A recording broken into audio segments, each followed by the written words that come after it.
Perkenalkan, nama saya Yunita Rahmawati dari Prodi D3 Kebidanan Stikes Bakti Mandala Husada Sawi. Saya di sini akan menjelaskan tentang obat hipertensi, preeklamsi, dan eklamsia. Sebelum kita masuk kepada obat-obatannya, apa sih itu hipertensi, dan apa sih itu preeklamsi, dan apa sih itu eklamsia?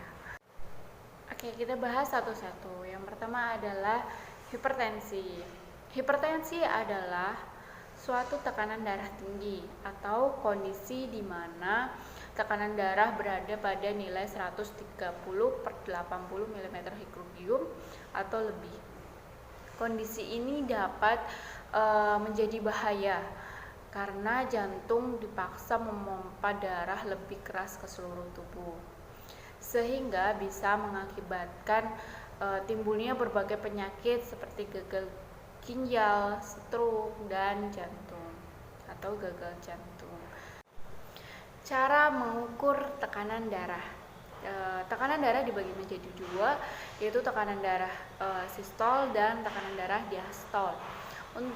Tekanan darah sistol adalah tekanan saat jantung memompa darah ke seluruh tubuh. Sedangkan tekanan darah diastol adalah tekanan saat otot jantung relaksasi sebelum kembali memompa darah. Dalam pencatatannya, tekanan darah sistol itu lebih awal ditulis daripada tekanan diastol dan memiliki angka yang lebih besar atau angka yang lebih tinggi dari diastol. Contohnya 120/80. 120-nya itu adalah sistol, per 80-nya itu adalah diastol. Obat-obat hipertensi. Yang pertama ada metildolpa.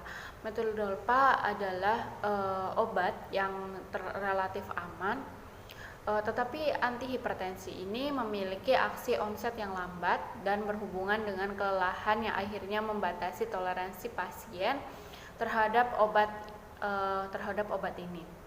Dosis awal yang bisa digunakan yakni 3 kali 500 mg per hari dengan dosis maksimal 3 gram per hari. Yang kedua adalah labetalol.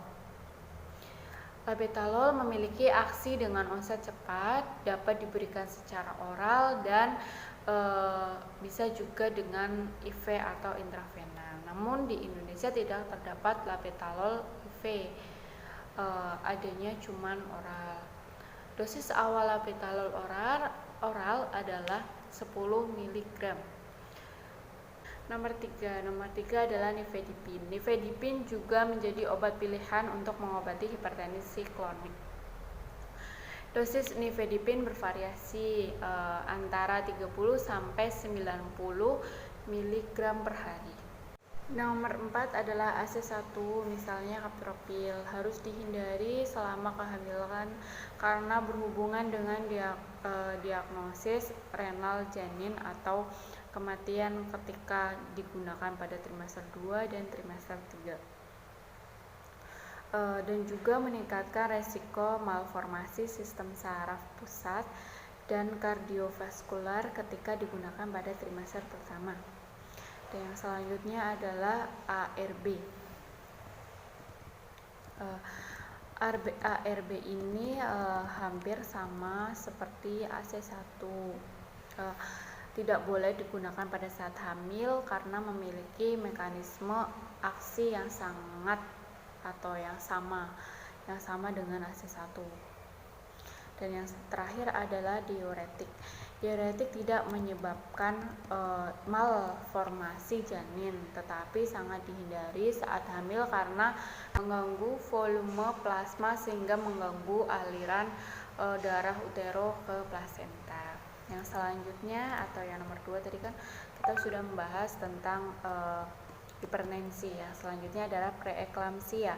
Preeklamsia adalah kondisi peningkatan tekanan darah disertai dengan adanya protein dalam urin.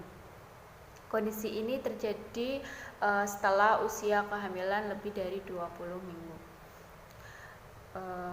Preeklamsia harus diberikan penanganan untuk mencegah komplikasi dan pencegahan berkembang menjadi eklamsia yang dapat mengancam nyawa ibu hamil dan janinnya. Salah satu faktor yang dapat meningkatkan resiko terjadinya preeklamsia adalah ibu hamil yang berusia lebih dari 30 tahun. Obat-obat untuk preeklamsia. Yang pertama adalah antihipertensi. Obat antihipertensi biasanya diberikan jika tekanan darah ibu hamil sangat tinggi. Umumnya jika tekanan darah ibu hamil masih berkisar pada 140/90 mm/Hg dan tidak diperlukan pemberian obat antihipertensi. Jadi kalau misalkan masih berkisar 140 itu tidak diperlukan pemberian obat antihipertensi. Terus yang kedua adalah obat kortikosteroid.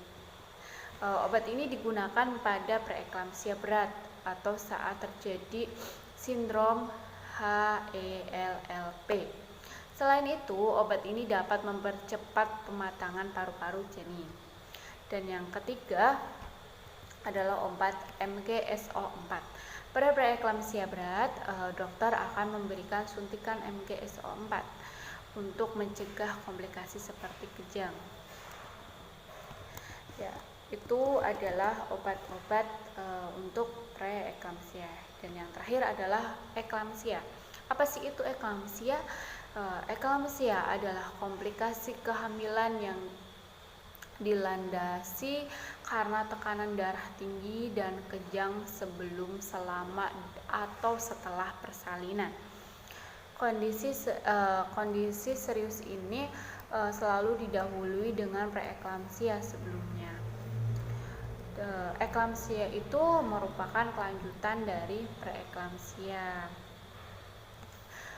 Eklamsia itu kondisi yang sangat jarang terjadi, namun harus segera ditangani karena dapat membahayakan nyawa ibu dan janinnya. Untuk pengobatan eklamsi, dokter umumnya akan memberikan beberapa penanganan berikut.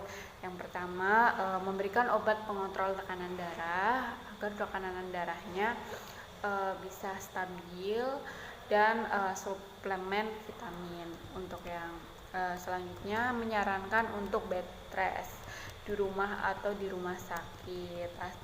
Artinya ibu disarankan untuk tiduran dengan posisi menyamping ke kiri.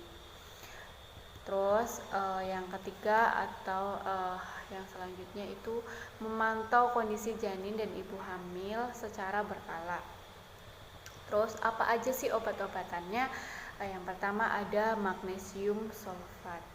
Berfungsi untuk menurunkan resiko berulangnya kejang pada ibu hamil yang mengalami eklamsia, dan biasanya diberikan dalam bentuk larutan secara intravena.